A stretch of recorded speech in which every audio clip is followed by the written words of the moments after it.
el objetivo de esta reunión es precisamente darles a conocer los fundamentos teóricos para comprender los cambios en la denominación del trastorno específico del lenguaje y de la discapacidad intelectual en las clasificaciones internacionales de CM5 y la CIE-11.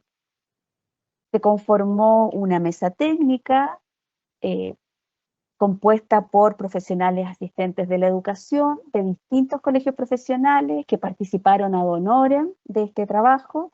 Les vamos a ir contando ahí, ellos mismos les van a relatar en qué consistió este trabajo para llegar al producto final. Este webinar se va a componer de 2 bloques principales. El primero, vamos a dar cuenta de estos cambios en la denominación, en la nomenclatura del trastorno específico del lenguaje, ¿verdad? Y ahí nos van a acompañar Genaro Barbato, que es el coordinador del equipo de operaciones PIE, quien va a realizar una contextualización del trabajo, y luego Christopher Arriagada Rojas, que es fonoaudiólogo y representante del Colegio de Fonoaudiólogos de Chile. Le doy entonces ahora la palabra a Genaro Barbato. Gracias, Débora. Buenas tardes a todos y a todas. Gracias por conectarse. Sabemos que esta es una fecha un tanto compleja por las actividades y procesos de cierre de fin de año, pero no queríamos compartir esta información de manera tardía. Por eso lo hemos convocado en estos momentos.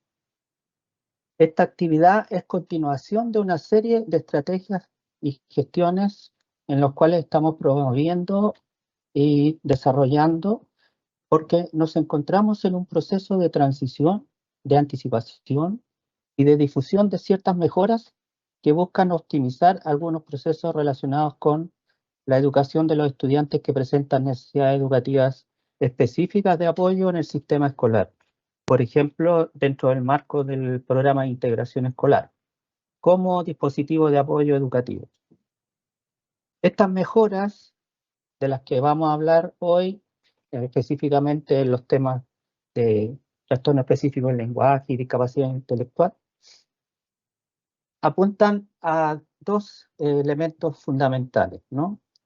Primero que nada, y antes de entrar en materia de estos cambios más bien relacionados con el diagnóstico, queremos comunicarles que uno de los propósitos que este equipo y en general la División de Educación General del Ministerio de Educación tiene es disminuir de manera lo más relevante posible la carga administrativa de los establecimientos educacionales.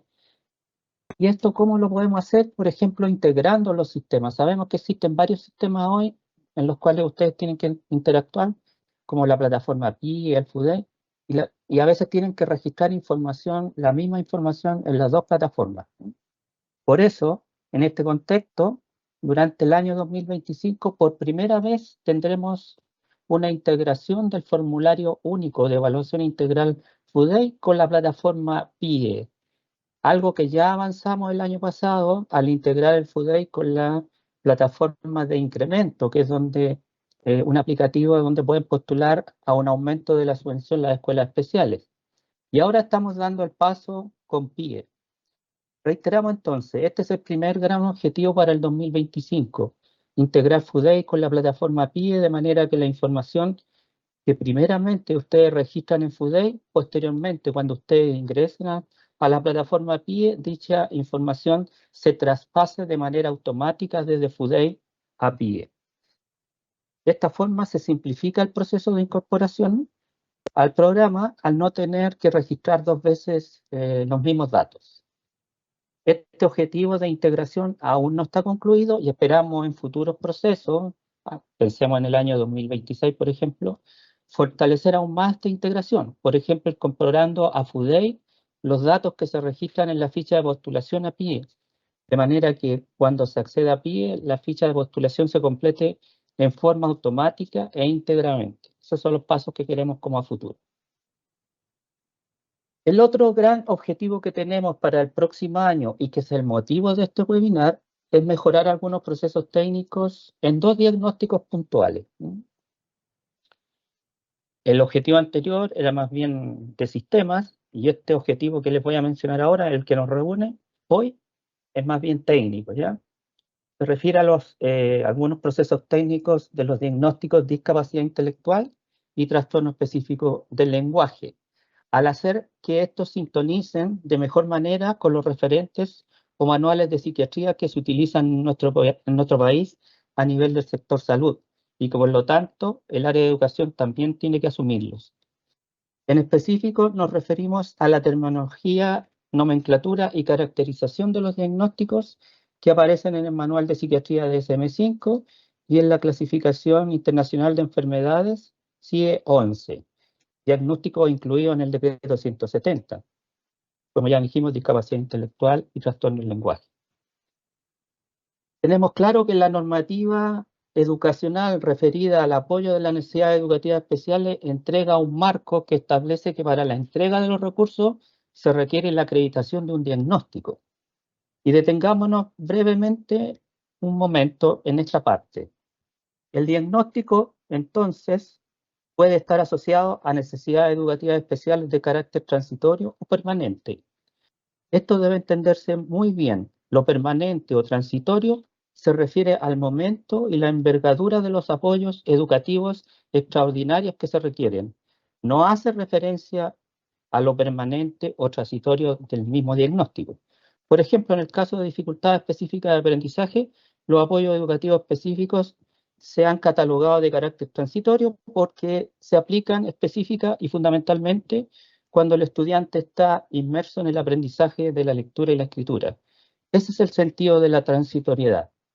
Esto lo pueden corroborar en la documentación de apoyo existente, por ejemplo, en las orientaciones IE del año 2003. Ahí pueden ustedes recurrir y van a ver este concepto y la diferencia en lo que es transitorio referido a los apoyos y no referido al diagnóstico. Ahora bien, hablando de los diagnósticos propiamente tal, estos son dinámicos. Algunos aparecen y otros dejan de existir, porque están asociados a paradigmas y elementos históricos imperantes. En este marco, la normativa educacional, léase Decreto 170, señala que es necesario guiarse por las clasificaciones internacionales vigentes. De este modo, el Ministerio de Educación convocó, y está haciendo un poco de historia de la creación de la mesa técnica, convocó el año 2019 a esta mesa de trabajo compuesta por representantes del área de la fonoaudiología y de la psicología, junto a otros profesionales, tanto del ámbito escolar como gremial, académico y también del Ministerio de Educación, de las secretarías ministeriales y de los departamentos provinciales. Esto a fin de reflexionar sobre los contenidos de las nuevas clasificaciones de los trastornos del lenguaje y la discapacidad intelectual y su impacto en el PIE. El trabajo se vio interrumpido por la crisis sanitaria y a partir de ese momento hubo que dedicar esfuerzos al desafío de flexibilizar una serie de requisitos normativos, lo que requirió cambios también en las distintas plataformas. Estos cambios tuvieron que ser posteriormente reversados. El trabajo de la mesa se pudo retomar el año 2022, siguiendo el año 2023 y 2024 finalmente. Y esta mesa, en conjunto con el Ministerio de Educación, analizó las nuevas referencias contenidas en el DSM-5 y la CIE-11 sobre discapacidad intelectual y trastornos del lenguaje, elaborando finalmente un documento que entrega aportes a esta nueva comprensión y su aplicación en PIE y en escuelas especiales. En este trabajo, cuyo principal sentido es una actualización de contenidos, se tomaron algunas decisiones que pueden revisar en el mismo documento que estamos subiendo a la página web en estos momentos. Lo esencial, en síntesis, es que el producto final de la mesa técnica esté enmarcado y debe responder a una política pública vinculada a la inclusión escolar y enmarcada en su normativa asociada. Estando inserto en dicha política pública, los alcances técnicos propuestos deben ser viables y de fácil asimilación. Y por último, lo más importante, deben hacerse obviamente cargo de las necesidades del estudiantado que requiere apoyos educativos. Ahora, sin más preámbulo, y para desarrollar estos aspectos de contenido más específicos, a continuación voy a dejar con ustedes a Christopher Arriagada. Él es fonoaudiólogo de la Universidad de Talca y también representante del Colegio de Fonoaudiólogos. Fue uno de los profesionales integrantes de la mesa técnica y a continuación entregará algunos elementos importantes en la actualización, en la nomenclatura de diagnóstico, en que pasamos del trastorno específico del lenguaje al trastorno del lenguaje. Posteriormente quedará con ustedes el equipo de psicología. Sin más preámbulo, como les decía, dejo con ustedes a Christopher. Adelante, Christopher. Hola a todos. Muchas gracias, Genaro, por la presentación, por la invitación. Voy a compartir pantalla para que me vayan contando, por favor, si es que se logra visualizar.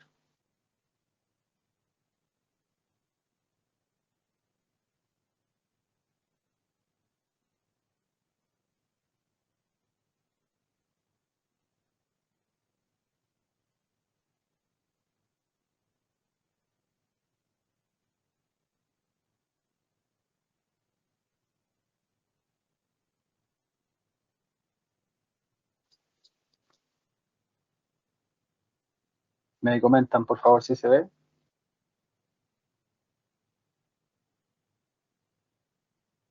Ya, súper.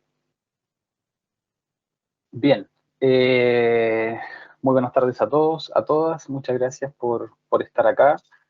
Sé que hay muchas más personas que también quisieron estar, pero Christopher, no se ve la PPT. no se ve. No. Ya, voy a intentarlo de nuevo.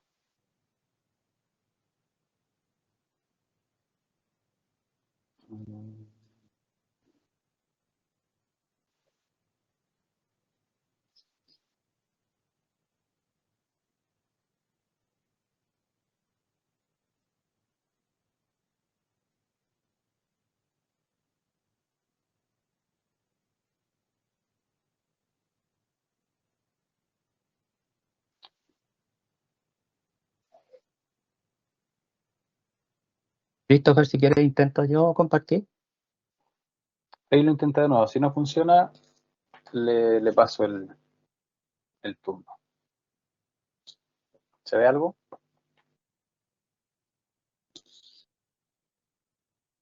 No. ¿No? Ya, Genaro, dale No se nomás a usted, proyecta. para que Ya, no nos voy a entremos intentar mal. yo compartir ahora. Vale.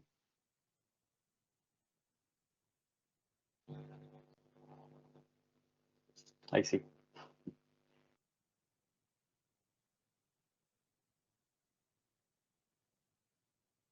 Ya, ahí se ve. Lo malo es que voy a tener que ir mencionando a cada rato que cambio, pero bueno, cosas que pasan. Ya, bueno, les decía, buenas tardes a todos, a todas. Muchas gracias por estar acá. Hay muchas personas que van a ver este webinar luego en el canal de YouTube del Ministerio. Me presento, soy Christopher Arriagada, fonoaudiólogo. Ingresé a esta mesa técnica en representación del Colegio de Fonoaudiólogos hace algunos años, en el año 2022. Y desde ahí estuvimos trabajando junto al Ministerio, a quien también agradecemos, también como gremio, la invitación a ser parte de esta actualización. Agradezco también al Colegio de Fonoaudiólogos por la confianza. Y por último, agradezco a los integrantes de la mesa técnica que me permiten estar acá y poder representarlos para comunicar estos cambios desde mi percepción muy positivos para la fonoaudiología y para los estudiantes, por sobre todas las cosas. Adelante, Genaro, por favor.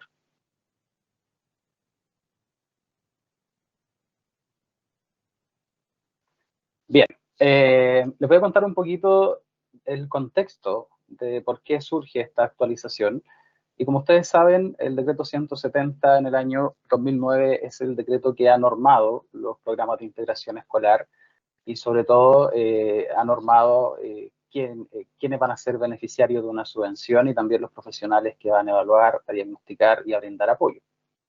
En un artículo de este decreto, específicamente el artículo 34, se menciona que los diagnósticos bajo los cuales se determina la presencia de necesidades educativas especiales se iban a actualizar según se actualizaran las clasificaciones internacionales que se habían utilizado. Ya ahí sabemos que esa actualización ya había ocurrido hace algún tiempo y en el contexto educativo acá en Chile no teníamos todavía una actualización que diera coherencia a lo internacional. Por otro lado, también comentarles que acá en Chile hace algunos años empezamos a utilizar el diagnóstico trastorno del desarrollo del lenguaje, ¿cierto? TDL. Y muchos de quienes empezamos a utilizar esta actualización nos dejamos llevar por las orientaciones de Catalay, ¿cierto? Y su consenso, el cual llega ahí en la convención al análisis de dejar como diagnóstico el TDL. También teníamos en el CIE 11 esta actualización, entonces es el diagnóstico que empezó a sonar y que se empezó a utilizar en el contexto educativo, entre comillas, de manera más informal, porque en el PIE es un diagnóstico que no había cambiado.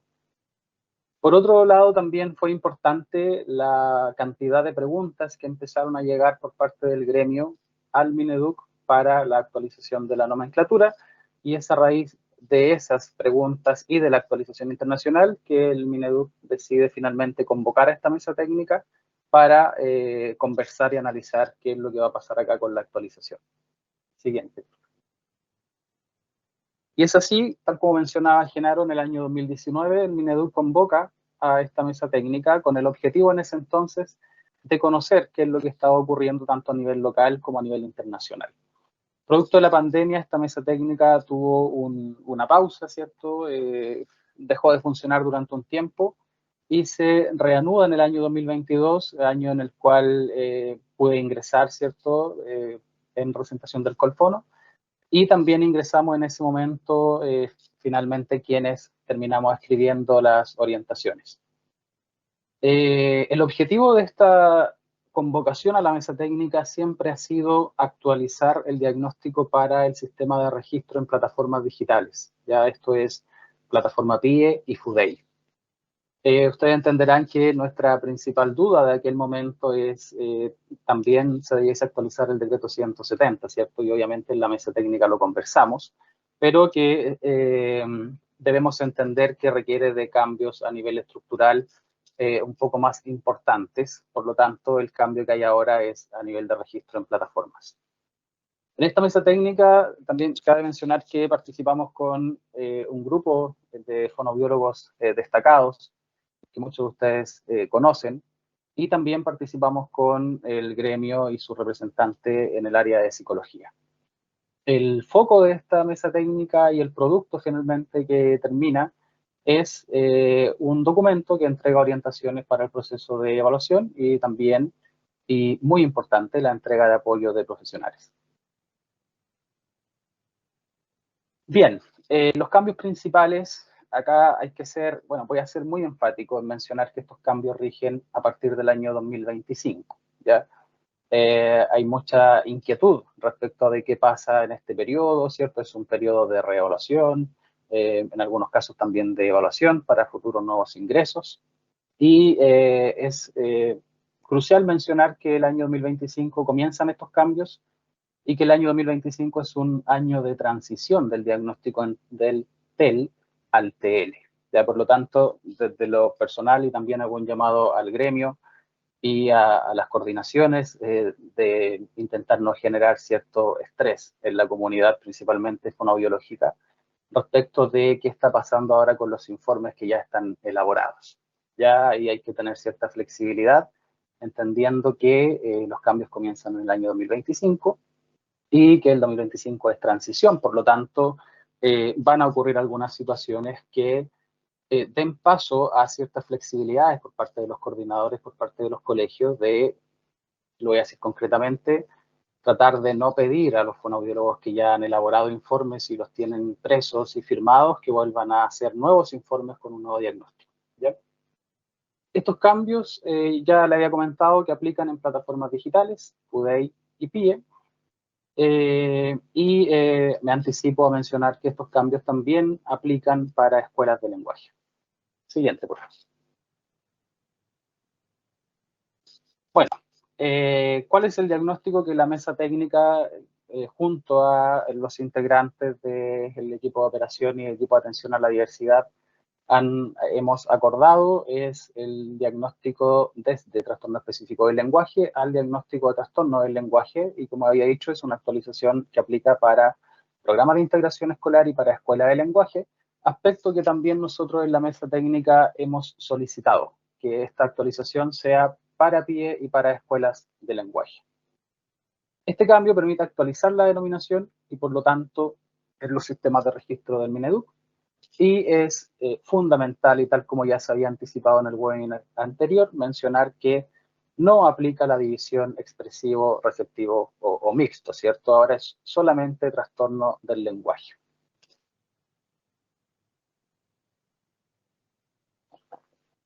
El proceso evaluativo presenta mínimos cambios, no son cambios significativos, y también es importante aclarar que si bien el webinar anterior, que su foco estaba intencionado en proporcionar la información a los contextos educativos respecto de una disminución en la carga administrativa, esta actualización diagnóstica para nosotros los fonoaudiólogos, la verdad, sí genera, ¿cierto?, una disminución en la carga administrativa en estos dos sistemas que se van a fusionar, pero en términos de trabajo, en términos concretos de evaluar y diagnosticar, no hay muchos cambios que nos conlleve menos carga administrativa.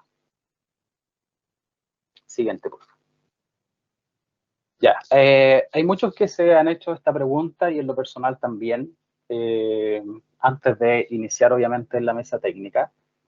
Y nosotros actualmente teníamos distintas referencias para analizar en esta actualización. Teníamos Catalyze, que emite el diagnóstico, llega a consenso de trastorno del desarrollo del lenguaje. Tenemos CIE-11, que también habla del trastorno del desarrollo del lenguaje, y tenemos el DSM-5, que habla solamente de un trastorno del lenguaje, sin subdivisión expresiva y receptiva, solo trastorno del lenguaje. Catalyze, ¿cierto?, que llegó acá y que recibimos muchos fonoaudiólogos y que revisamos, leímos y nos gustó, ¿cierto? Pero es un consenso, una convención que aplica para la comunidad anglosajona, no aplica para el habla hispana.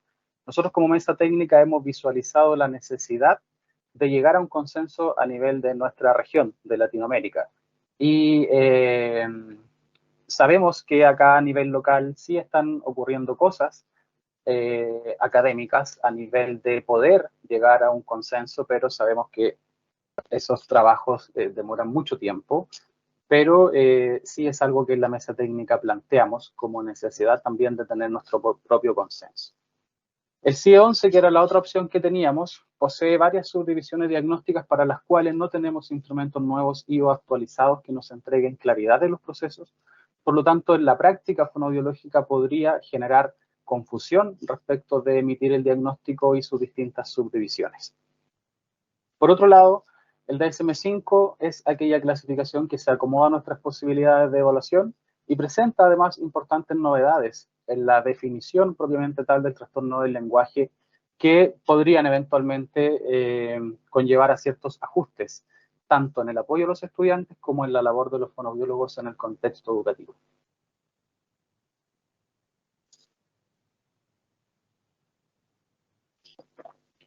¿Qué menciona entonces el DSM-5?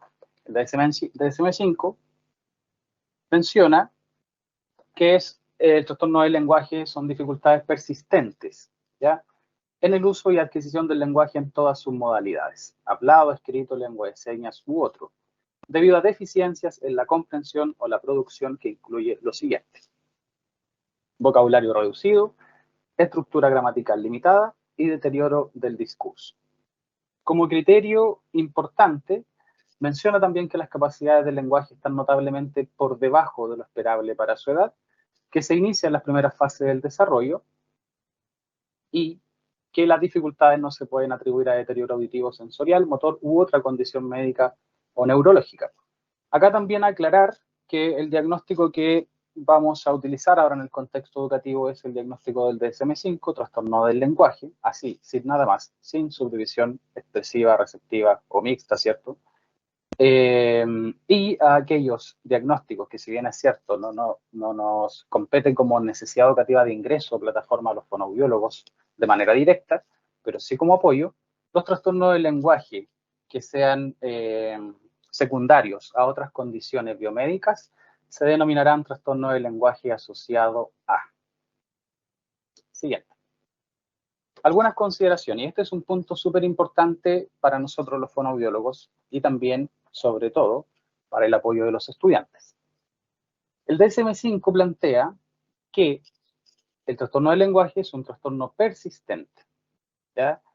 Esto nos ha generado ruido, ¿cierto?, hace mucho tiempo a los fonoaudiólogos en el quehacer educativo. Esto coincide, además, con lo que se aprecia en los contextos educativos, ya que se han enmascarado las dificultades lingüísticas posterior a cuarto básico, muchas veces tras otros diagnósticos, y creo que el diagnóstico bajo el cual se enmascara principalmente el TEL, el actual TL, ¿cierto?, son las dificultades específicas de aprendizaje. Y tal como mencionaba Genaro en su introducción, ¿cierto?, este es obviamente un tema que nosotros analizamos harto en la mesa técnica, y ustedes entenderán que cuando convocan a fonoaudiólogos a la mesa técnica y aparecen temas como estos, nosotros, con toda la intención de mejorar, ¿cierto?, nuestras condiciones y el apoyo de los estudiantes, planteamos esta inquietud y la hemos planteado, de hecho, hasta hace muy poco, cuando hemos analizado esta presentación, por ejemplo. Y quiero mencionar que, tal como menciona Genaro, no podemos tener actualmente un cambio a nivel estructural del decreto 170, por lo tanto, no podemos todavía tener un cambio en la cobertura de los trastornos del lenguaje posterior a cuarto básico, pero es importante mencionar que, al estar los programas de integración escolar centrados en la necesidad educativa especial y en la entrega de apoyos, esto abre ciertas posibilidades de nuestra participación como fonoaudiólogos en el apoyo a otras necesidades educativas especiales, y sobre todo en aquellas necesidades educativas especiales que van a seguir coexistiendo con el trastorno del lenguaje. Esto quiere decir, nosotros no podemos tener un estudiante en PIE, ¿cierto?, directo por trastorno del lenguaje de ingreso a plataforma en quinto básico, pero sí tenemos muchos casos de estudiantes que finalizan el cuarto básico y que, bajo nuestro criterio fonoaudiológico, no han superado las dificultades lingüísticas, por lo tanto requieren continuidad de apoyo. Pero el contexto impide que pueda seguir como trastorno del lenguaje en el PIE, sino que se enmascara en otras necesidades educativas especiales como DEA, como FIL, ¿cierto? Y acá lo importante mencionar es que la necesidad educativa de apoyo, si continúa, también debiese continuar el apoyo, por lo tanto, fonoaudiológico. Este es un tema que no está normado y es un tema que muchas veces queda a criterio de los empleadores, de los sostenedores o de los coordinadores PIE. Y hay colegios que efectivamente brindan la posibilidad de que los fonoaudiólogos puedan continuar brindando el apoyo, ¿cierto?, a los estudiantes, pero hay otros colegios que cierran esa posibilidad, justificando, entre comillas, ¿cierto?, que si no hay un diagnóstico fonoaudiológico no debiese continuar con apoyo. Y lo importante acá es que, si el estudiante requiere continuar con apoyo, el sistema debiese brindar el apoyo a ese estudiante. De manera concreta significa que si hay un DEA en quinto básico, en sexto básico, y también hubo una continuidad de las dificultades lingüísticas que pueden coexistir, ¿cierto?, con la dificultad específica de aprendizaje, el profesional fonoaudiólogo debiese continuar apoyando a ese estudiante. Por otro lado, el trastorno del lenguaje mencionado en el DSM-5, la caracterización del perfil es similar a la del TEL, por lo tanto, para nosotros los fonoaudiólogos es de fácil asimilación. Ya no nos debiese complicar tanto entender cómo funciona este nuevo diagnóstico, salvo por algunos elementos como el que he mencionado respecto de la persistencia, que puede abrir posibilidades de entregar apoyo a estudiantes que requieren la continuidad, ¿cierto?, de nuestro apoyo. Siguiente, por favor. Y también en su criterio B, le da relevancia al criterio profesional, en este caso de nosotros los fonoaudiólogos, respecto de poder determinar el impacto que tienen estas dificultades lingüísticas en aspectos fundamentales como la comunicación eficaz, la participación social, los logros académicos, sobre todo, ¿cierto?, si estamos en el contexto educativo y estamos analizando la presencia, la participación y el progreso, y también el desempeño laboral. Siguiente. Ya, respecto del proceso de evaluación, yo les mencionaba que van a ocurrir mínimos ajustes, la verdad son mínimos. Y ahí la mayoría de los fonoaudiólogos puede decir por qué son mínimos, entonces vamos a seguir con lo mismo, ¿cierto? No hay ningún cambio. Pero yo los invito a que tengan una mirada de apertura a estos cambios. Ya viene la justificación de por qué no podemos tener otras pruebas, ¿cierto? Entonces, se continuarán aplicando las pruebas estipuladas en el decreto 170. Para estudiantes de 3 a 6.11 se aplicarán las pruebas, ¿cierto?, de PROSIF, Screening Receptivo Expresivo, TECAL. Para estudiantes mayores de 7 años, el IDETEL. Y mencionar que en el IDETEL la indicación es no declarar una subdivisión, pero luego les voy a mencionar qué va a pasar durante el año 2025. TEPROSIF, entonces, y TECAL se aplican de la misma manera y se interpretan de la misma manera. En el caso del screening, se aplican ambas pruebas, ya eso sigue exactamente igual. Y lo aclaro porque bastará con al menos una subprueba en déficit para evidenciar la presencia de trastorno del lenguaje. Esto no significa que si usted como fonoaudiólogo aplica una prueba y aparece en déficit, no tiene que aplicar la otra, ya tiene que aplicar las dos. Pero en el análisis, con al menos una de las dos pruebas en déficit, aparecerá el diagnóstico de trastorno del lenguaje. Y solo mencionar que el TEPROSIF por sí solo, cuando no hay ninguna otra afectación, será considerado un trastorno de los sonidos del habla. Siguiente. Ya, respecto del IDETEL y el año 2025. Se aplicará de la misma manera. Esto significa se aplica completo, ¿ya?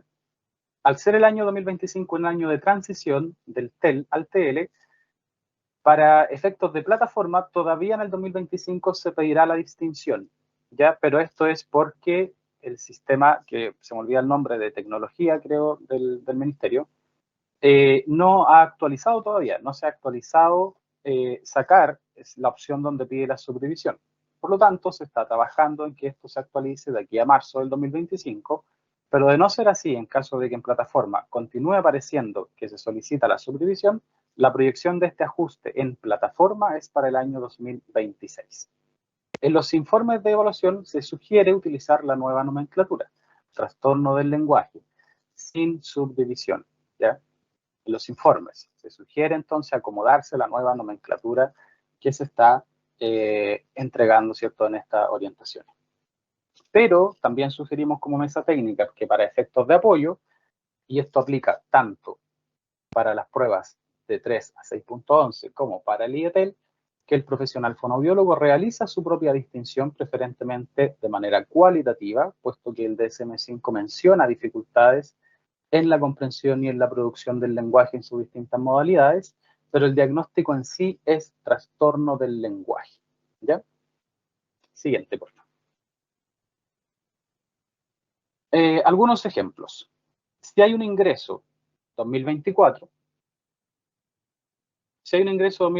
¿cierto? Es decir, que ahora va por su segundo año, el siguiente año, se reevalúa, ya esto aplica para los que se están reevaluando. Si usted ya hizo el informe, el año 2025 es de transición, ya que su coordinador no le diga tienes que sacar todos los informes y hacerlos de nuevo, ¿ya? Si hay un ingreso 2024, se reevalúa, se sugiere emitir el nuevo diagnóstico, trastorno del lenguaje. Ya, insisto, 2025 es un año de transición. También aclarar, porque todavía hay muchas dudas, que en el caso del trastorno del lenguaje se evalúa al inicio de año, ¿cierto? Comenzando un periodo, ¿cierto? Luego se reevalúa al año de manera informal, es decir, sin pruebas estandarizadas. Y se reevalúa cada 2 años con pruebas estandarizadas. Esto está normado, pero todavía hay muchos contextos a nivel local, ¿cierto? Colegio, algunos departamentos comunales, en que se sigue exigiendo que se evalúe todos los años de manera estandarizada. Y la orientación ministerial es reevaluar formalmente cada 2 años. También hay un decreto que está, ¿cierto?, teniendo sus repercusiones o impacto y aplicación en los programas de integración escolar. Es el decreto 1085, que eliminó informes trimestrales. También sabemos que hay muchos lugares en los cuales todavía se sigue solicitando informes trimestrales. Los informes son semestrales. A inicio de año, evaluación formal en un año 1, y a final de año, una evaluación informal. Si corresponde evaluar cada 2 años, esta evaluación será formal. En el caso de si hay un ingreso de trastorno específico del lenguaje, ¿cierto?, en el año 2023, y que le correspondería, en este caso, su tercer año, que sí pueden optar los estudiantes con trastorno del lenguaje a un tercer año, se debe crear un nuevo FUDEI, y este FUDEI ya estará actualizado para seleccionar la opción trastorno del lenguaje. En el caso de los estudiantes menores de 7 años, también está ya actualizado el diagnóstico de trastorno del lenguaje, va a estar actualizado, ¿cierto?, en el 2025, pero también se va a seguir solicitando las desviaciones y los puntajes de las pruebas aplicadas. Siguiente, por favor. Otra pregunta frecuente: ¿por qué los mismos instrumentos? Y créanme que créannos que como mesa técnica nosotros nos hubiese encantado, cambia la evaluación, hay nuevas pruebas, no tenemos nuevos instrumentos estandarizados a nivel local para realizar el proceso de evaluación. Por lo tanto, actualizamos el diagnóstico, que es muy positivo actualizarse a lo internacional, es muy positivo hablar del carácter persistente que brinda la posibilidad de entregar apoyos en cursos un poquito más grandes, pero no podemos cambiar las pruebas. Ya no podemos cambiar las pruebas mientras no se actualicen o mientras no se elaboren nuevas. Ustedes entenderán que toma mucho tiempo crear, estandarizar pruebas, ¿cierto? La mesa técnica hemos puesto de manifiesto la necesidad de contar con nuevos instrumentos y o actualizar los existentes. Lo hemos planteado en reiteradas ocasiones, lo hemos dejado escrito también en el documento. Existe la necesidad de actualizar los instrumentos. La mesa técnica también hace un llamado a la investigación acerca del trastorno del lenguaje a nivel local, que permita actualizar las características observadas. También hace un llamado a que estas investigaciones favorezcan la participación y actualización profesional. Y también, incluso un poquito de manera personal, pero sí es un elemento que hemos conversado en la mesa técnica, hacemos un llamado a la comunidad fonoaudiológica a ser activos en la investigación, ¿ya? En lo personal también me tocó realizar hace poco una investigación, sé de muchos colegas que están realizando investigación, y lo difícil que es encontrar colegas fonoaudiólogos que quieran participar de estas investigaciones para poder obtener muestras, para poder participar en entrevistas. Hacemos un llamado a que como fonoaudiólogos participemos en las investigaciones que nuestros académicos, que nuestros investigadores están realizando, porque la única forma de poder actualizar los instrumentos, la única forma de poder ampliar nuestro apoyo en el contexto educativo, de identificar el perfil a nivel local de las características del trastorno del lenguaje, la única forma es en cada una de nuestras realidades. No va a ser de otra forma. Necesitamos que todos los fonoaudiólogos, que de verdad que yo sé que piden cambios, que solicitan cambios, pero también nosotros les solicitamos que participen cuando se les pida poder entregar alguna información relevante. Ya me voy a tomar un poco el espacio a nivel del colegio. También nosotros hemos planteado algunas jornadas en las cuales hemos tenido muy poca convocatoria, es decir, la gente que realmente está interesada en que las cosas cambien y que quiere participar es muy poquita, pero hay muchas personas que quieren que todo cambie, ojalá mañana, pero cuando les solicitamos que participen no lo hacen. Así que también nosotros hacemos un llamado a que si ven por ahí algún tesista haciendo investigación, algún académico haciendo investigación, no lo duden, y si es posible ofrézcanse como voluntarios, porque de verdad se necesita levantar la realidad, y esa realidad la tienen ustedes y todos los que van a ver este webinar. Siguiente, por favor. Algunos ejemplos. La verdad, el análisis no es muy complejo y no es muy distinto a lo que ocurre actualmente. Acá están las pruebas. Sabemos que el IDETEL va a solicitar durante 2025 la subdivisión, pero se va a actualizar. Por favor, que quede claro eso, ¿cierto? Si está el TEPROSIF en déficit y ninguna de las otras pruebas en déficit TSH. Ejemplo 2. TEPROSIF en riesgo. TECAL normal. screening receptivo en déficit, screening expresivo normal, trastorno del lenguaje. Ejemplo 3, TEPROSIF normal, TECAL normal, screening receptivo normal, screening expresivo en déficit, trastorno del lenguaje. Ejemplo 4, TEPROSIF déficit, TECAL normal, screening receptivo déficit, screening expresivo déficit, trastorno del lenguaje. Algunos aspectos relevantes de esta actualización y que ya lo he mencionado algunos de ellos durante la presentación, pero quiero volver a hacer énfasis en ellos. El nuevo diagnóstico tiene un carácter persistente. Ya les comenté las posibilidades que debiésemos tener, entendiendo que los programas de integración funcionan en base a los apoyos que los estudiantes requieren, ¿cierto?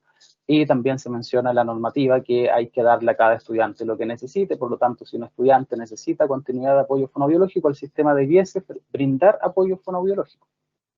También sabemos que los programas de integración escolar, en relación a la cantidad de horas de profesionales, en la mayoría de sus orientaciones hablan de un mínimo. Por lo tanto, eso significa que puede haber más. Si hay un mínimo de profesionales de apoyo para un curso, significa que puede haber más horas profesionales si el curso lo requiere. Hay que darle a cada estudiante lo que necesite y a cada curso lo que necesite. Este diagnóstico también habla de una afectación del lenguaje oral y escrito. También mencionaba, ¿cierto?, la lengua de señas. Por lo tanto, acá cuando dice respecto del lenguaje oral y escrito, cobra relevancia nuestro rol como fonoaudiólogos en estas habilidades. Ya no somos ajenos al lenguaje escrito, ya no es una moda abordar la lectura, ya no es la idea de algunos. El trastorno del lenguaje también considera afectaciones en el lenguaje en sus distintas modalidades. Por lo tanto, nuestro rol se debiese ampliar a fomentar, a evaluar, a desarrollar, a potenciar en aula, ¿cierto?, precursores de la lectoescritura, participar en habilidades de aprendizaje de la lectoescritura, participar en habilidades de fluidez y comprensión lectora. Hemos planteado la necesidad de actualizar instrumentos de evaluación. Esa necesidad está, ¿ya?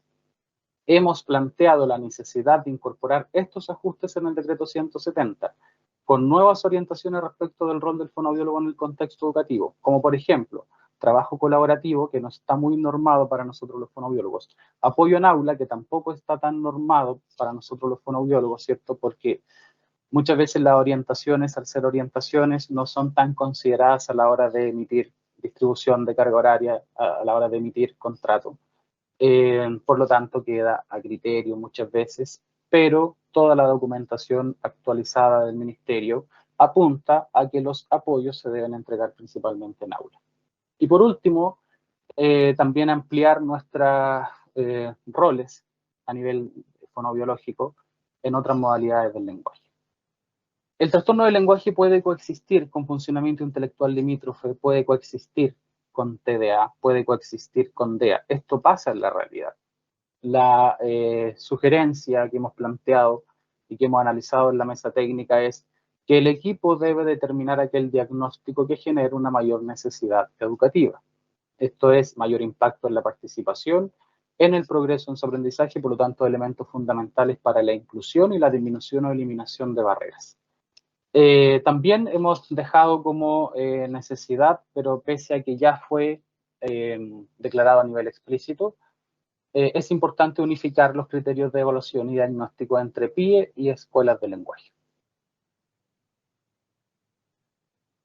Bien, tal como mencionó ahí Genaro, ¿cierto? Y como lo estaba mencionando al inicio de esta presentación, el documento, no sé si ya lo habrán cargado, pero está en proceso de cargarlo en la plataforma. Es un documento que hemos creado en la mesa técnica, donde está detallado todo lo que yo les he comentado. La invitación es a revisarlo, socializarlo. Ya muchas veces asumimos que la orientación, porque llega al colegio, es conocida por todos, pero también hago el llamado a socializarlo con sus comunidades educativas. Pidan por ahí sus horitas, los consejos, las reflexiones pedagógicas, traten de mostrar estas orientaciones, compártanlas con sus equipos directivos, con sus equipos de aulas, con sus colegas. Si alguien no va a ver este webinar, invítelo a que lo vea. Si alguien no tiene la orientación, envíeselas, compártanlas. Eso de verdad que son acciones que contribuyen al gremio, contribuyen a la fonobiología y recuerden participar por ahí cuando se les solicite ayuda para levantar información importante. Les agradezco el espacio, les agradezco la invitación y esperemos que esta actualización sea un primer gran paso para muchos ajustes que le van a hacer muy bien a los estudiantes y le van a hacer muy bien a la fonoaudiología. Muchas gracias y buenas tardes.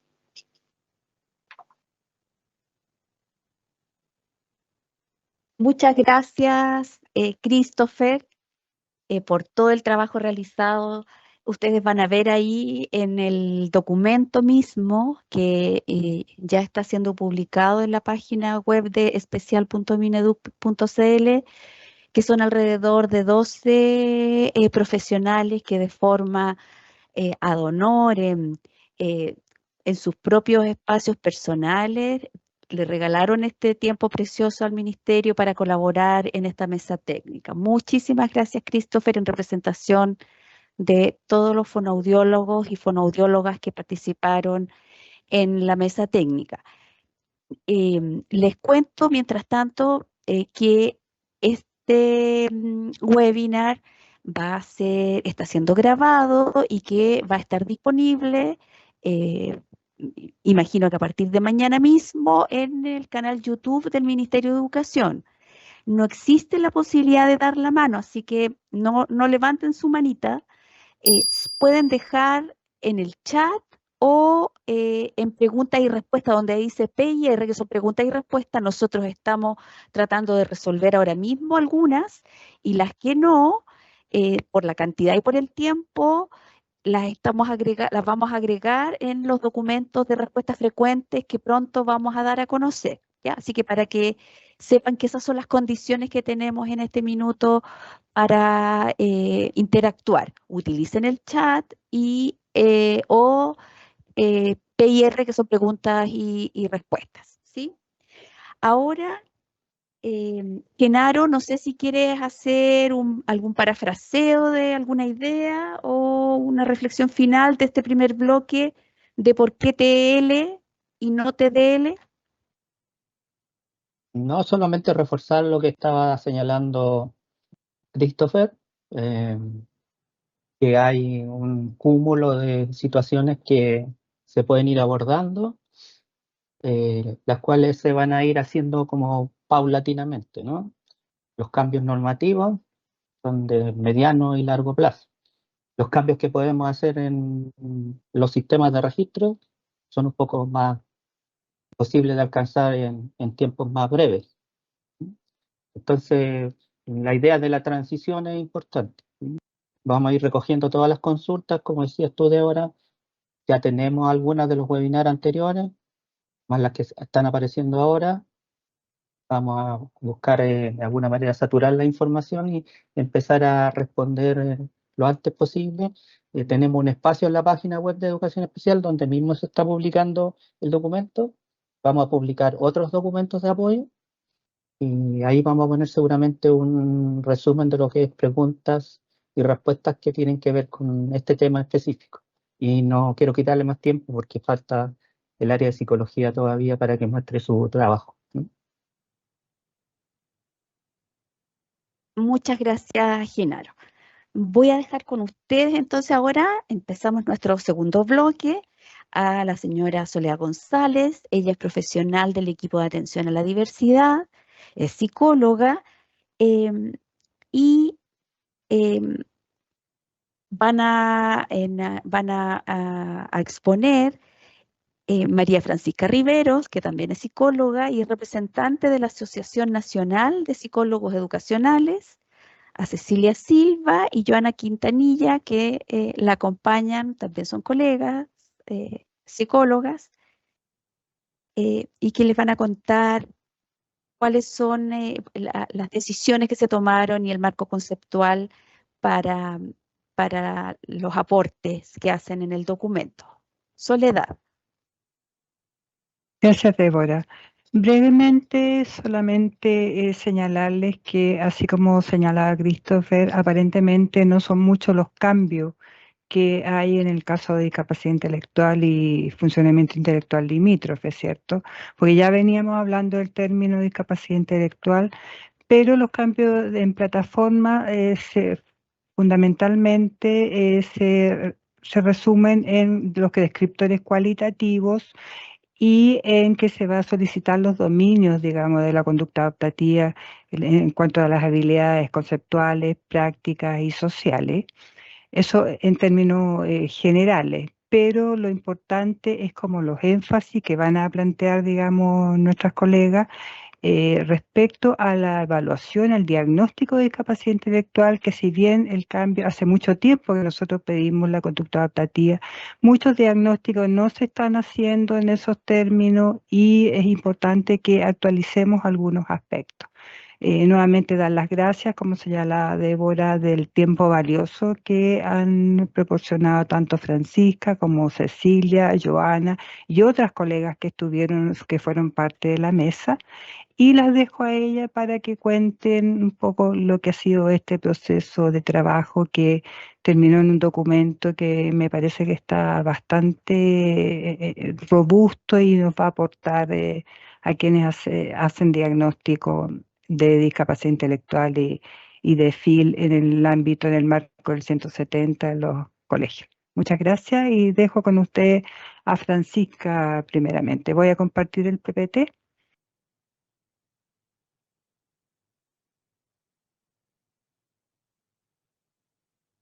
Buenas tardes. Bueno, hay un pequeño cambio, Soledad. Partiré yo. Me presento, yo soy Cecilia Silva y soy psicóloga del programa de integración escolar de la Corporación Municipal de Puente Alto. Al igual que Christopher, he sido parte de este equipo convocado por el Mineduc, a quienes quiero agradecer la oportunidad y principalmente agradecer el espacio que entregaron a los territorios para poder trabajar y construir estas orientaciones. De hecho, las colegas que hoy día me acompañan, con quienes vamos a presentarles los resultados de estas orientaciones que intentan abordar los desafíos que presenta la nueva denominación de la discapacidad intelectual en la clasificación internacional, Francisca Rivera, que también es psicóloga, que también es una psicóloga del territorio. Ella es psicóloga del programa de integración de la Corporación Municipal de Maipú, y Joana Quintanilla, quien también se desempeña como psicóloga de un programa de integración escolar en el SLEP Gabriela Mistral. Bueno, sin más preámbulo, los voy a invitar a conocer un poco el recorrido que haremos esta tarde. Intentaremos hacer un recorrido acotado. Disculpa, Cecilia, pero estoy tratando de ponerlo en modo presentación y no puedo. Ya, te esperamos entonces. Bueno, Avanza contarles una, que Soledad.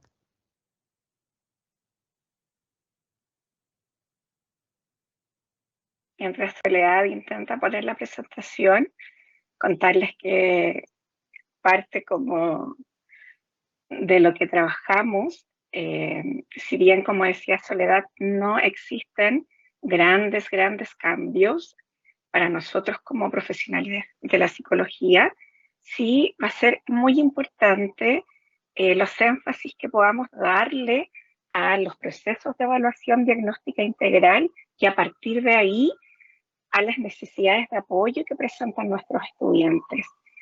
Desde nuestra perspectiva como mesa técnica, los aportes más relevantes de los cambios de conceptualización tienen que ver con la mirada que vamos a poder poner hoy día como profesionales de la psicología en los procesos de apoyo de nuestros estudiantes.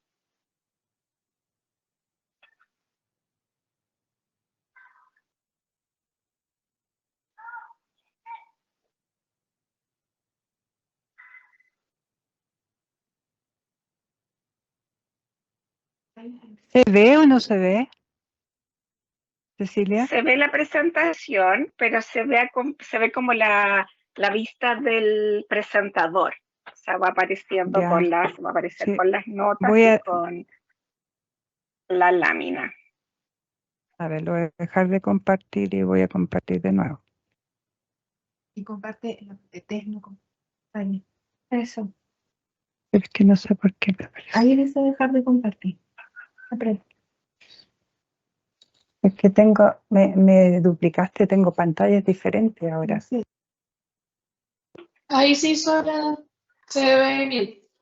Ahí se ve la presentación, Sí, Soledad. No sé si puedes avanzar la lámina para que podamos ver. Bueno, después de un largo recorrido que hemos tenido para llegar a estas orientaciones, como sabemos, las denominaciones de discapacidad intelectual ya tienen un tiempo, digamos, bastante largo desde que se editó y publicó el DSM-5. Ya, perdón. Un pequeño tiempo más de espera para que nos trae estos problemas técnicos, lo podemos considerar y tolerar. Ok, Francisca, comparte por mientras. Ceci, ¿lo ves? ¿Lo ves, Estás Ceci? compartiendo pantalla, pero aún no se observa. Ahí está la presentación. Ahí Ya, sí, súper. Francisca. Bueno, vamos ahora con el recorrido que vamos a hacer esta tarde. Ya está compartiendo. Vamos a comenzar por mirar la actualización de los conceptos técnicos según el DSM-5 y el CIE-10, que es el marco conceptual en el fondo para que sustenten estas modificaciones que vamos a tener que asumir como profesionales de la psicología. También vamos a pasar por la definición de discapacidad intelectual, indagaremos y profundizaremos en los procesos de evaluación de discapacidad intelectual para que ustedes puedan mirar de manera concreta cuáles van a ser los cambios efectivos que tendremos a partir del próximo año. De esa manera haremos foco en la evaluación de las habilidades intelectuales, la evaluación de la conducta adaptativa y también en el rol que tenemos nosotros como profesionales en el proceso de evaluación y finalmente un consolidado de toda la información presentada anteriormente. Dale, Francisca.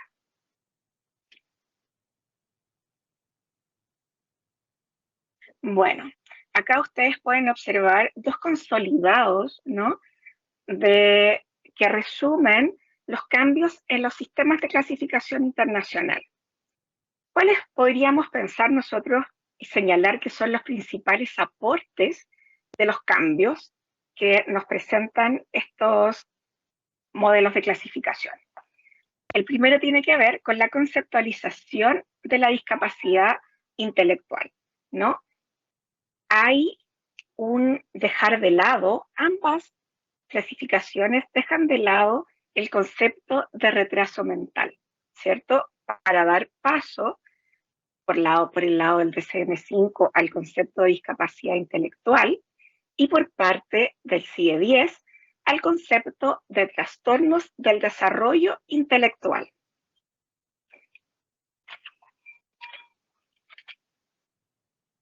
El abandonar el retraso mental como concepto abre un espacio importante para conceptualizar al sujeto en relación con su entorno. Anteriormente, en las versiones antiguas de los manuales de clasificación, ponían al sujeto en una posición en que él estaba solo, entre comillas, con su déficit, ¿no? Aquí estamos mirando al sujeto, es en la relación con su entorno donde se produce esta déficit o estas barreras, ¿no? De acuerdo a cómo este sujeto participa, desarrolla autonomía y responsabilidad en los distintos contextos en los que se desenvuelve y además disminuye el estigma, ¿no? Porque sobre el concepto de retraso mental también existía un estigma social.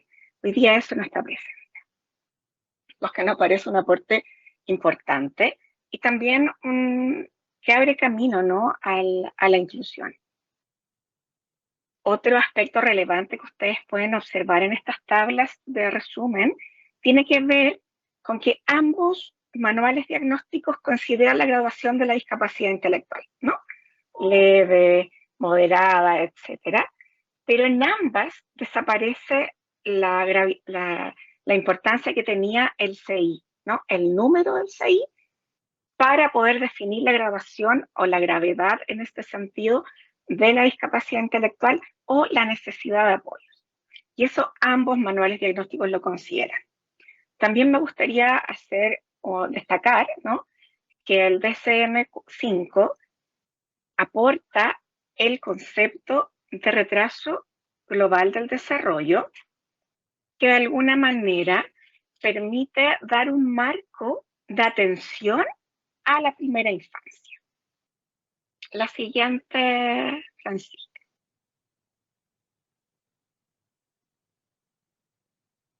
Bueno, volviendo a la conceptualización de la discapacidad intelectual, el DSM-5 considera 3 criterios que deben estar presentes al momento de realizar el diagnóstico de discapacidad intelectual. El primer criterio hace referencia a la deficiencia en las funciones intelectuales, ¿no? Esta deficiencia en las funciones intelectuales puede estar presente en distintas funciones, como el razonamiento, la resolución de problemas, la planificación, el pensamiento abstracto, etc., los que deben ser confirmados mediante la evaluación clínica y de pruebas de inteligencia estandarizadas e individualizadas en el caso de ser posible aplicar, ¿no?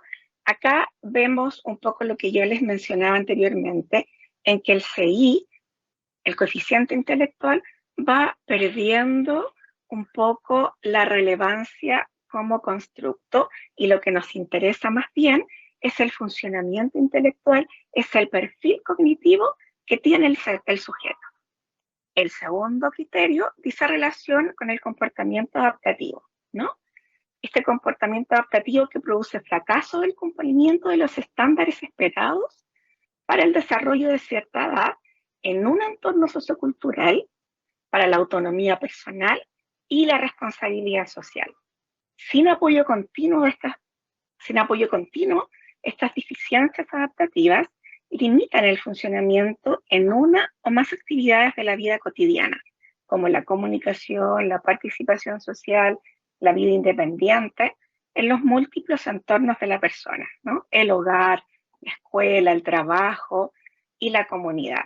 De esta manera aquí se remarca la importancia del ambiente en generar la posibilidad de desarrollar o no las limitaciones.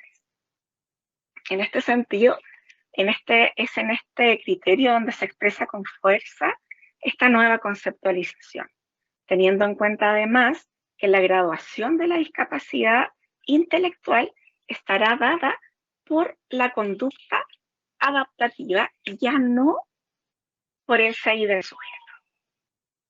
Finalmente, el último criterio señala que estas deficiencias intelectuales o adaptativas deben estar presentes durante el periodo del desarrollo. Esto permite en el fondo diferenciar de otras entidades de inicio en la adultez. Es muy importante mencionar que ambos manuales diagnósticos, ambas clasificaciones internacionales, son equivalentes en la definición de la discapacidad intelectual. Si bien el nombre, la categoría de nombre es distinta, los criterios diagnósticos son los mismos. Y, por supuesto, poner énfasis que siempre deben estar presentes los 3 criterios diagnósticos para poder desarrollar el diagnóstico de discapacidad intelectual. A continuación, Francisca Rivera profundizará en el proceso de evaluación de la discapacidad intelectual y de sus necesidades de apoyo.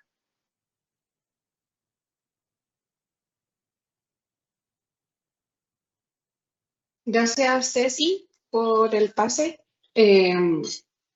Efectivamente, como decía mi compañera, la idea de este camino que estamos tratando de mostrarles tiene que ver con cómo de alguna manera estamos tratando de orientar, ¿cierto?, la evaluación de los estudiantes, ¿sí?, de una manera mucho más integral. Y a partir, obviamente, de la evaluación de las habilidades intelectuales, podemos ver que el instrumento técnico que nos permite evaluar a los niños y adolescentes en nuestra población, la batería más idónea y que la venimos utilizando ya hace un tiempo sería el BIS-5, ¿cierto? Porque sería obviamente la estandarización más actualizada en lo que es la población chilena. Por lo tanto, obviamente, en este caso sería lo más idóneo de utilizar para generar la evaluación de habilidades intelectuales. A partir de lo que comentaba Cecilia, nosotros podemos ver que desde incluso el decreto del 170 hace esta definición, ¿sí?, de lo que es la discapacidad intelectual y también el funcionamiento intelectual limítrofe, dándole mucho énfasis a lo que tiene que ver el coeficiente intelectual, ¿ya? Porque efectivamente aparece como criterio diagnóstico el puntaje OCI como criterio primordial para generar este diagnóstico. Ahora, como también nombraba Genaro, la idea de esta transición, ¿cierto? Y de por qué darle énfasis, que relativamente no es algo novedoso el hablar de esta evaluación integral que tiene que ver con las habilidades intelectuales, las habilidades adaptativas y también con el criterio, obviamente, de que estén en la etapa antes de los 18 años, es que finalmente podamos centrarnos, obviamente, en algo mucho más a nivel cualitativo, pensando en los apoyos que requiere cada uno de los estudiantes, más que en un puntaje, más que a lo mejor en algún descriptor cuantitativo, sino que desde ya comenzar este camino cimentando los pasos hacia algo mucho más cualitativo. Por lo tanto, uno de los cambios que se está obviamente implementando también a nivel de plataforma, como decía Soledad en un comienzo, y que nosotros queríamos dar mucho más énfasis, tenía que ver con que uno de los criterios tenga que ver con hablar primeramente desde los descriptores cualitativos que nos entregan los resultados del BIS-5. ¿Ya? ¿Por qué? Porque efectivamente es solo un punto del diagnóstico general de la discapacidad intelectual. Por lo tanto, nosotros vamos a considerar, ¿ya?, estudiantes, por ejemplo, que se encuentran en un descriptor cualitativo muy bajo, en donde el puntaje CI total sería entre 70 y 79, posiblemente pudiese tener un funcionamiento intelectual limítrofe, ¿cierto? Siempre y cuando la evaluación de las conductas adaptativas haga referencia también a que puede tener dificultades en esa área. Y también, así como los estudiantes que puedan obtener un puntaje OCI total inferior a lo que son los 69 puntos, considerando el descriptor cualitativo extremadamente bajo y sumándole, obviamente, los resultados de la conducta adaptativa, teniendo dificultades también en esa área, para poder llegar al diagnóstico, ¿cierto?, de discapacidad intelectual.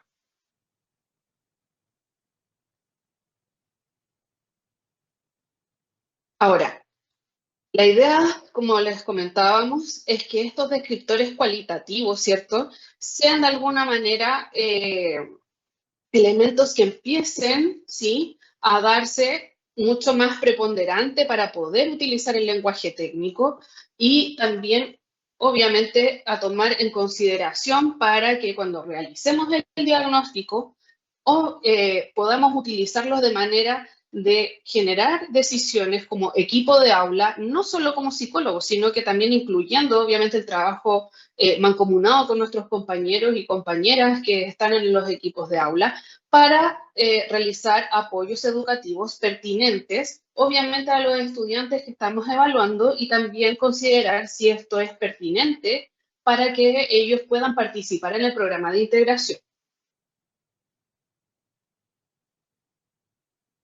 Así, estamos hablando, y vuelvo a hacer énfasis en este punto, es que finalmente la descripción cualitativa que nosotros tenemos del rendimiento intelectual obviamente va a estar como un punto dentro de lo que es la plataforma, pero también del diagnóstico a nivel general.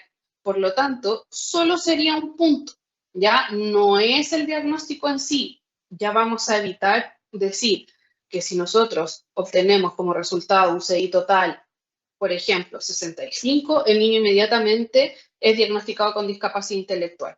Muy por el contrario, tenemos que seguir dándole énfasis a lo que de alguna manera sustenta este diagnóstico y son la presencia de los 3 criterios que habló hace un ratito Cecilia.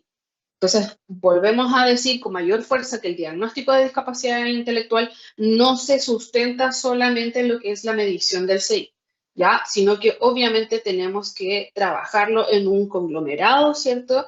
De dificultades a nivel intelectual y con respecto a lo que son las dificultades a nivel de la conducta adaptativa.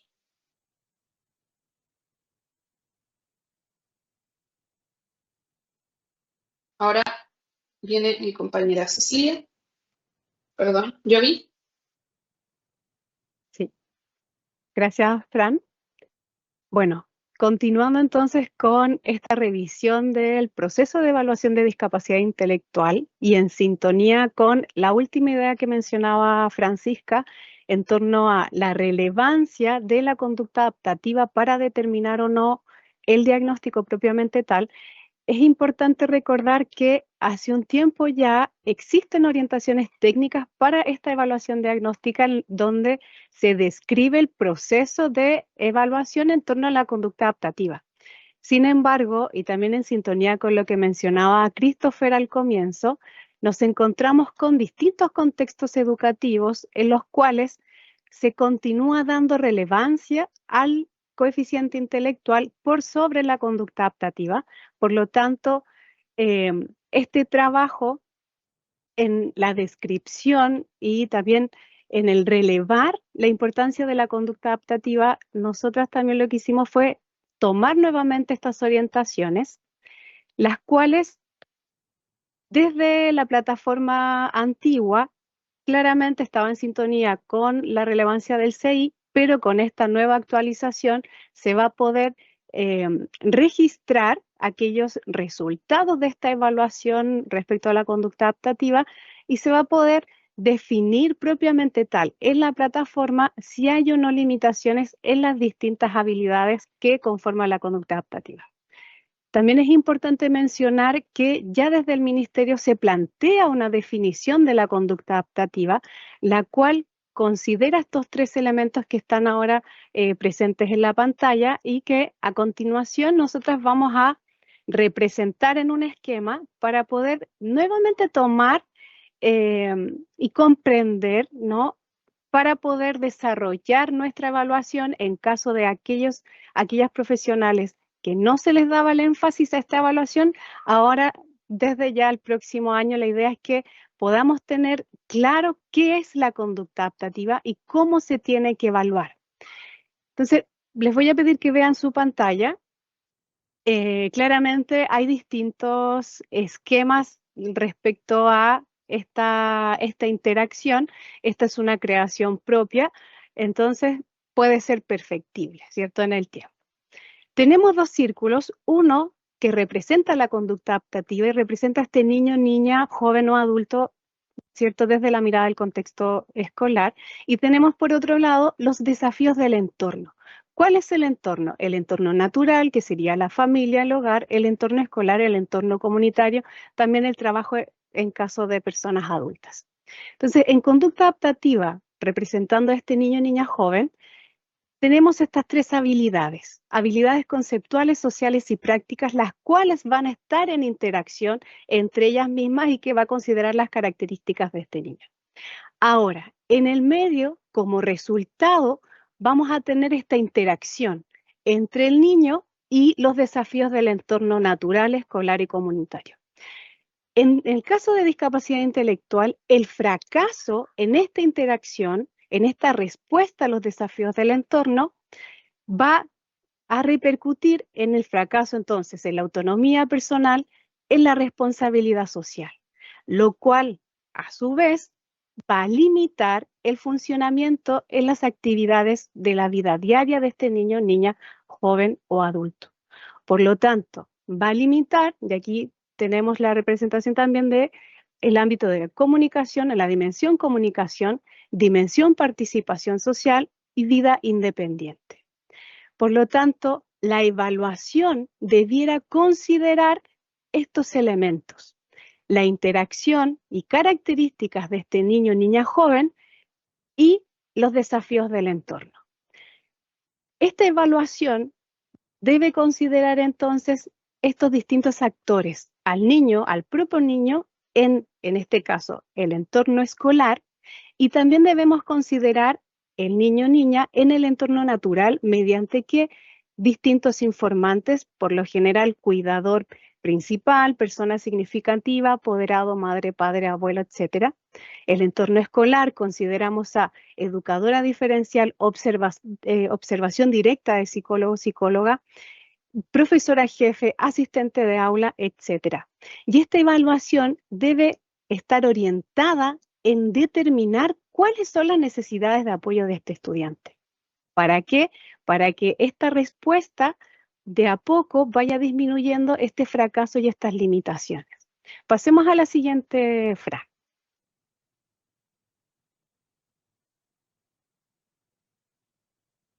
Acá vamos a presentar, en las orientaciones está mucho más definido, pero es importante tomar y recordar habilidades conceptuales. ¿Qué va a considerar? Lenguaje, lectura, escritura, conceptos de dinero, autodirección. ¿A qué edad el estudiante aprendió a leer? Está en cuarto básico, por ejemplo, logra el proceso de lectoescritura, está en nivel palabra a palabra, está en frases cortas, etc. Habilidades sociales. ¿Cómo se desenvuelve el niño? ¿Cómo podemos caracterizar la interrelación de este estudiante con sus pares, con los adultos de la escuela, en el hogar, su responsabilidad, autoestima y aquellos otros componentes que vemos también aquí en la pantalla? Habilidades prácticas. Aquí muchas veces surge esta conflictiva de entrevisté a la mamá, al apoderado, me dice que hace una cosa, pero yo veo que no es así, o sea, el apoderado me mintió, vamos a decirlo así entre comillas. Tenemos un informante que es este cuidador principal, esta mamá o persona significativa, y nosotros desde nuestra área y también en conversación con educadora diferencial, con asistente de aula, podemos corroborar esta información desde el aula de recursos, en recreos, en observación en aula común. Por lo tanto, acá para poder lograr esta caracterización de este estudiante, es importante considerar nuevamente la interacción de este niño joven, con su ambiente y cómo es, o sea, esta descripción cualitativa de cómo es, tanto en las debilidades como la fortaleza o potencialidades de este niño o niña joven, pensando en estas necesidades de apoyo. Pasemos a la siguiente frase. Entonces, vamos puntualizando que el funcionamiento en términos de la conducta adaptativa, interacción estudiante y desafíos del entorno nos va a indicar el nivel o el grado de afectación en términos de leve, moderada, grave o profunda. Y esta decisión es importante tomarla en conjunto con el equipo de aula. Muchas veces el estudiante recibe apoyo de terapeuta ocupacional o en el caso de un ingreso, tenemos que tomar esta decisión en conjunto también, conversar con profesora jefe, cómo ha sido la trayectoria educativa de este estudiante para poder decidir en torno a la escala de gravedad de la discapacidad intelectual. Pasemos a la siguiente. Ahora, frente al qué instrumentos vamos a utilizar, si bien el Ministerio de Educación sugiere estos instrumentos que vemos acá en la presentación, es importante recordar que desde nuestra área, la observación directa como técnica, tanto como la entrevista, siempre van a primar. Y en esto también como mesa técnica, mesa de trabajo, es importante relevar que estos instrumentos, inventarios o escalas nos van a permitir un insumo más en la toma de decisiones. Por lo tanto, es el análisis tomando la evaluación intelectual, la evaluación de las habilidades intelectuales, más esta evaluación de las habilidades de la conducta adaptativa, nos va a permitir decidir finalmente discapacidad intelectual o funcionamiento intelectual limítrofe. Por lo tanto, toma relevancia el rol del psicólogo, psicóloga en la decisión final del diagnóstico.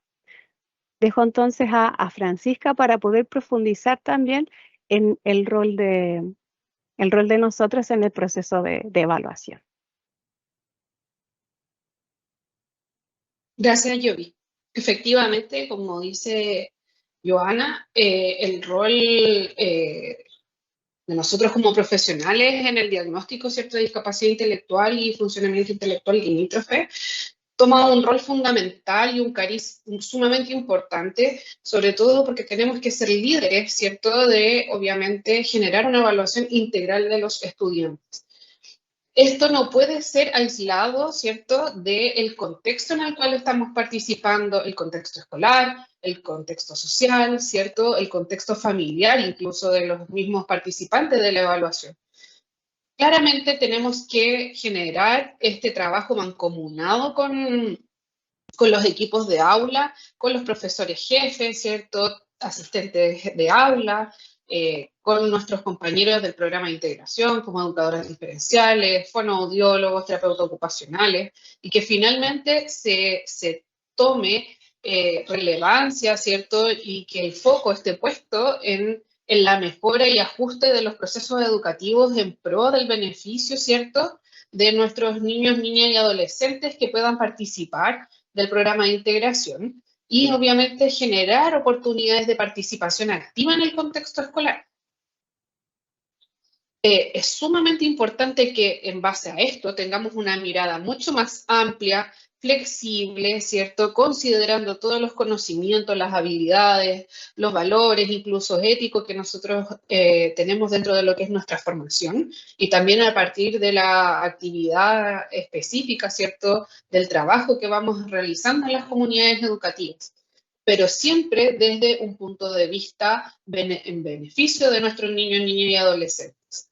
Claramente, a partir de esto, esta información que esté recopilada, ¿cierto?, con respecto al proceso general de evaluación, tiene que estar plasmado, ¿cierto?, de alguna manera en algún informe, porque muchas veces, y escuchando situaciones de otros compañeros y compañeras que trabajan en los contextos educativos, falta de alguna manera el punto, ¿cierto?, de generar un informe en donde se contenga toda la información del proceso integral de evaluación. Por ejemplo, nosotros en esta mesa técnica conversamos con nuestras compañeras que es sumamente importante que como puntos mínimos este informe lleve, por ejemplo, antecedentes relevantes del estudiante y de su entorno, ya sea datos anamnésicos, participación de la familia, con quienes vive el estudiante, a lo mejor también su trayectoria educativa, si ha tenido algún tipo de repitencia o si también hay alguna situación de salud que sea importante considerar. Otro de los elementos que tendrían que estar plasmados en este informe, ¿cierto?, tiene que ver con cuáles son los procedimientos y las pruebas que nosotros utilizamos para generar el diagnóstico. Y obviamente fundamentando su uso cuando corresponda. ¿Ya? ¿A qué nos referimos? O sea, hacer el listado de cuáles son las pruebas que aplicamos en el diagnóstico. Ya sea a lo mejor sea un pesquisaje, claramente tiene que estar incorporado el BIS5, ¿cierto? Y obviamente alguna de los instrumentos de habilidades adaptativas que comentó Joana hace un ratito.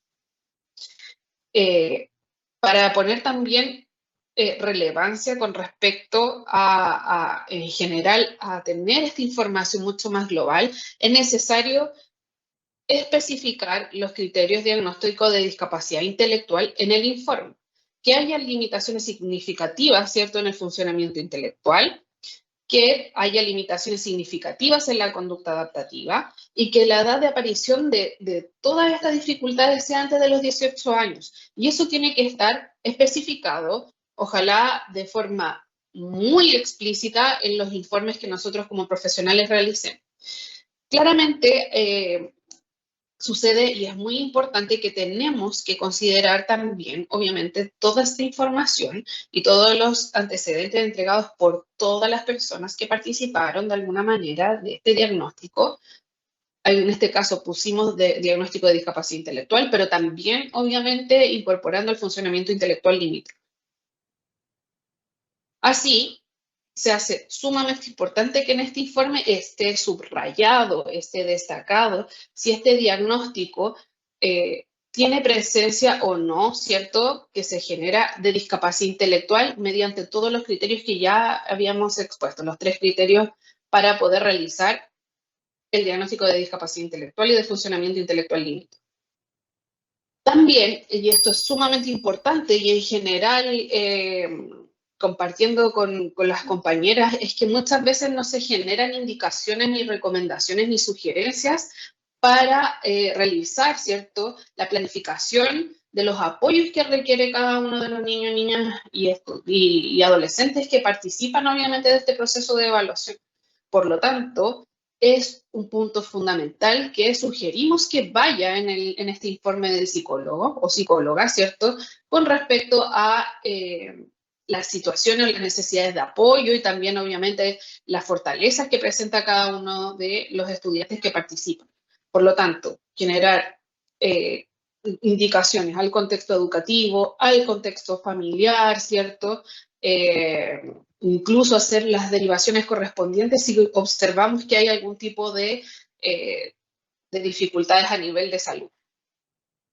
Y este otro punto que también es sumamente importante, obviamente hay que consignar la fecha en la cual se aplica en primera instancia la batería, ¿cierto?, del 5 y también obviamente del instrumento de medición de las habilidades adaptativas y su correspondiente reevaluación, que en este minuto, ¿cierto?, como todos sabemos, se está realizando cada 2 años para ambos diagnósticos.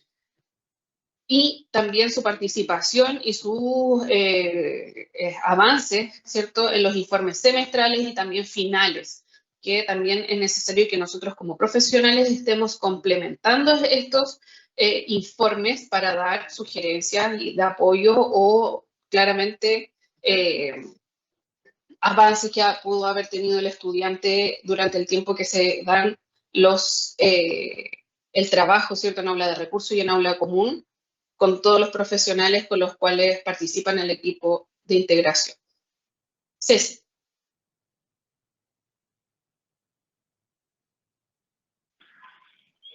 Bueno, para finalizar esta exposición, queremos referirnos como a algunos aspectos que nos parecen importantes tener en cuenta y poder subrayarlos, ¿no? Quizás ser un poco redundantes en esta idea de que los cambios introducidos en el DCM5 y el CIE-11 recogen un paradigma distinto al que estaba presente en los manuales anteriores y que considera el sujeto en relación con su contexto, reformulando y actualizando la conceptualización, resaltando la conducta adaptativa y también la importancia de la intervención. Y este aspecto es muy importante que esté presente en nuestro rol profesional y también en el informe y en todos los documentos que emanemos como equipo de aula, ¿no? Un diagnóstico de discapacidad intelectual y funcionamiento intelectual limítrofe válido debe considerar la presencia de los 3 criterios mencionados en el DCM5. Sabemos que en el webinar anterior surgieron algunas preguntas con relación a esto. Si es que había sobrelimitación en la conducta adaptativa y no había deficiencia en la función intelectual, ¿se podía realizar el diagnóstico? Siempre deben estar considerados los 3 criterios diagnósticos del DCM5. La deficiencia en las funciones intelectuales, la limitación en la conducta adaptativa y el inicio durante el proceso en el desarrollo. Si alguno de estos criterios no está presente en nuestro proceso diagnóstico, es imposible emitir el diagnóstico por discapacidad intelectual o funcionamiento intelectual limítrofe. ¿Avanza, Fran? También debemos tener en cuenta y que tal vez esto es uno de los principales cambios, ¿no?, que surge con esta nueva definición, con esta nueva nomenclatura, que dice relación que la graduación de la discapacidad intelectual estará dada por el funcionamiento adaptativo de la persona. En este sentido, funcionamiento intelectual y conducta adaptativa son equivalentes en términos de importancia y peso en el diagnóstico de la discapacidad intelectual y el funcionamiento intelectual limítrofe. Sabemos, y también fue una situación que generó muchas dudas durante las discusiones de la mesa técnica, el tema del instrumento a utilizar para evaluar la conducta adaptativa, considerando que hoy día tiene mucho más importancia que anteriormente, sabiendo además que no contamos con los instrumentos validados, ¿no?, para la población chilena, y considerando todos estos aspectos, es muy importante decirles que el Mineduc no exige un instrumento específico, ¿no? No existe el instrumento que nos permita evaluar la conducta adaptativa y que tenemos que aplicar todos los equipos de psicólogos de los programas de integración o escuelas especiales del país. Por el contrario, el Mineduc lo que hace es sugerir algunos instrumentos que nos permiten recoger información, también poner en consideración que nosotros como profesionales de la psicología tenemos las herramientas, estamos capacitados para, a partir de la observación, de algún instrumento informal, de la entrevista, de la recolección de información en el contexto escolar o familiar, para valorizar la conducta adaptativa de los sujetos, de nuestros estudiantes. Por eso también es muy importante que hoy día el rol del psicólogo, de la psicóloga, toma también un mayor peso. También no nos podemos olvidar que el proceso de evaluación integral no solamente nos permite generar un diagnóstico, ¿no?, que va a facilitar, que va a permitir el acceso a una subvención especial, ¿no?, sino que el proceso de evaluación integral, y que tal vez es una de las, es lo más relevante, poniendo la mirada en el estudiante, nos permite determinar los focos de apoyo del proceso educativo. Y en este sentido, generar una mejora en el proceso de aprendizaje y participación del estudiante. Por eso los llamamos a que cada vez que ustedes evalúen a algún estudiante, poner énfasis y poner el foco en que el resultado final, el producto final de toda esta evaluación y este proceso de indagación, tiene que estar puesto en la mejora del proceso de aprendizaje y participación del estudiante. En ese sentido, estamos impactando en la calidad educativa. Así también, no debemos olvidar, sobre todo hoy día que la conducta adaptativa toma gran valor, que el proceso de evaluación integral debe considerar los aspectos, los factores culturales y lingüísticos de los estudiantes, ¿no?, considerando la gran población migrante, por ejemplo, que hoy día está presente en nuestras escuelas. También tenemos muchos estudiantes donde su lengua materna no es el español. O también otra situación importante a considerar son la de nuestros estudiantes pertenecientes a pueblos originarios, donde también muchas veces practican otra lengua. Todos estos aspectos deben estar presentes en nuestra evaluación y en nuestro proceso de determinación de los apoyos.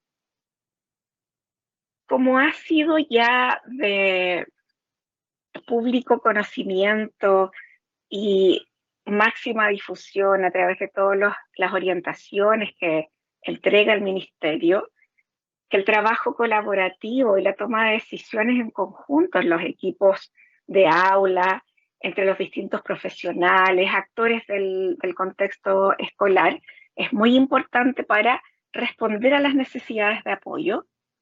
Toma mucha relevancia que nosotros como profesionales, tal como hacía el llamado Christopher en la exposición dirigida hacia los fonoaudiólogos, podamos socializar estos cambios, estos nuevos enfoques, estas nuevas miradas con respecto a la discapacidad intelectual y al funcionamiento intelectual limítrofe, de modo que los equipos de aula, los equipos PIE, los distintos actores del contexto escolar puedan compartir la misma sintonía.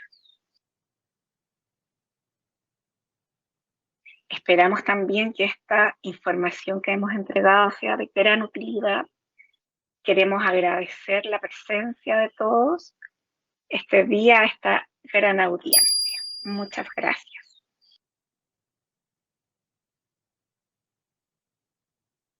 Muchas gracias a María Francisca Rivero, Cecilia Silva y Joana Quintanilla en representación de todas y todos los psicólogos que participaron generosamente en la mesa técnica. Soledad, no sé si quieres hacer alguna reflexión final o algún comentario final. Sí, Débora, gracias. Solamente reforzar lo que ha concluido Cecilia y que dijeron también Francisca como Joana, la importancia del rol del psicólogo en este proceso de evaluación, de que la toma de decisiones con todos los antecedentes que se recogen en la evaluación es de los profesionales y eso implica que nosotros, tanto de nuestros conocimientos disciplinares como el conocimiento del estudiante, para tomar decisiones cuando hay algunas situaciones excepcionales. Por ejemplo, eventualmente podría haber un estudiante que está en un rango limítrofe en el nivel inferior y que nosotros consideremos que tiene una discapacidad intelectual leve. Pero eso tiene que estar fundamentado y tiene que estar afirmado. No solo o sea, la decisión no está dada solo por el instrumento, sino que precisamente, como bien señalaba Joana, con el complemento de la observación, del trabajo colaborativo, de conversar tanto con la familia como con el profesor. O sea, somos nosotros los profesionales psicólogos quienes tenemos que tomar las decisiones respecto a las situaciones que se nos van planteando. Y también reforzar el tema de que el ministerio no exige un documento para la conducta adaptativa en específico, sí que estén en lo posible validados en nuestro país y que existen algunos instrumentos que si bien no nos dan exactamente o lo dice de la determinada manera, tenemos que nosotros decidir cuáles son las bondades de ese instrumento para la población de estudiantes con los que estoy trabajando y complementar con los otros aspectos. Y dar de nuevo gracias tanto a Cecilia, Francisca como a Joana por la claridad y lo que nos han aportado hoy día. Eso nomás. Soledad, y entonces en ese sentido, en plataforma PIE, ¿cuáles serían los cambios más sustantivos respecto de... Los cambios más sustantivos de lo que teníamos tradicionalmente, por un lado son los descriptores cualitativos del WIS, que eso, digamos, antes se pedía el número de CI y hoy día hablamos de descriptores cualitativos. Señalar en la conducta adaptativa los dominios que tenían afectados o más afectados en cuanto a las habilidades, en sus habilidades, o sea, en el dominio de habilidades conceptuales, prácticas y sociales. Eso fundamentalmente es el cambio es más significativo en la plataforma. Muchas gracias. Para ir cerrando ya, les quiero mostrar muy brevemente los contenidos del documento técnico.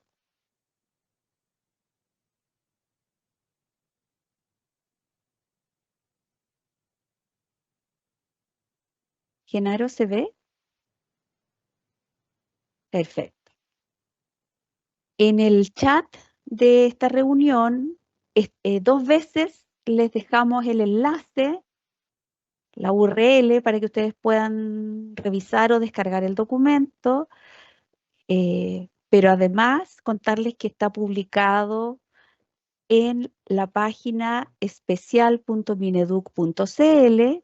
Hay una serie de pestañas en el lado derecho. Una de ellas se denomina Gestión FUDEI /PIE/ICED. se abren una serie de opciones, ahí se van a encontrar con ingreso regular de estudiantes a pie, y al apretar o pinchar esa pestaña de ingreso regular de estudiantes a pie, al avanzar un poco hacia abajo se van a encontrar con dos subpestañas, una que dice videos tutoriales y orientaciones e instructivos. Ahí va a estar, ya está alojado el documento. ¿Cuál es el contenido? Tiene un primer capítulo de antecedentes, luego un segundo capítulo de marco conceptual y recomendaciones para el área de psicología en la evaluación de las habilidades intelectuales y de la conducta adaptativa, luego un tercer capítulo con el marco conceptual y recomendaciones para el área de fonoaudiología en lo referente al trastorno del lenguaje, luego un cuarto capítulo con recomendaciones para el proceso de evaluación de necesidades educativas y determinación de apoyos profesionales en los establecimientos educacionales. Posteriormente viene la bibliografía y finalmente anexos con un anexo 1, con una propuesta de informe de evaluación psicológica, que es solo una propuesta. Cada establecimiento educacional puede recrear su propio informe, y un anexo 2 con informe de evaluación fonoaudiológica. Además, en estos informes, los integrantes de la mesa técnica tuvieron la gentileza de completar cuál sería la información más relevante que debiese ir en cada uno de los ítems que contienen estos informes, ¿sí? Eso es el documento, esperamos que les sea de utilidad para su trabajo. No sé si alguno de los expositores quiere señalar algún otro aspecto para ya ir cerrando. Si no, solo agradecer, volver a señalar que esta webinar va a estar en la página, en el canal YouTube del Ministerio de Educación. Agradecerle a Sebastián Peña, que estuvo en la interpretación, y a todos y todos los integrantes de la mesa técnica que están identificados en la segunda hoja del documento de aportes, ¿sí? Se llama el documento Aportes a la comprensión de los cambios. ¿Soledad? Solamente señalar algunas de las consultas que habían de que cuando se compartió que había salido la adaptación de Lavas, por ejemplo, eso es solamente para que ustedes tuvieran conocimiento de eso. Nosotros no estamos diciendo que tienen que usar ese o el ICAP, ustedes son quienes deciden en eso. Y las revaluaciones psicométricas quedan de acuerdo a cómo está establecido en las tablas que tenemos para discapacidad intelectual, o sea, tanto la evaluación cognitiva y la evaluación de la conducta adaptativa debiera ser anual, porque es lo que fundamentalmente se va a ir modificando con los apoyos que se entregan en el contexto educativo. Se debería estar incorporado en la reevaluación anual que se hace del proceso. No necesariamente implica aplicar, digamos, un documento completo, a lo mejor van a ser algunos aspectos. Eso tienen que irlo definiendo. Muchas gracias. También agradecerles a Genario y Soledad que estuvieron todo ese tiempo ahí animando esta mesa técnica, sistematizando la información. Muchísimas gracias también por su dedicación y trabajo. A todos y todos los que han permanecido y bueno, y a los que se han ido descolgando por distintas razones, les agradecemos y nos vemos en una próxima oportunidad con más información respecto de procesos técnicos y operacionales del programa de integración escolar. Que estén muy bien. Muchas gracias.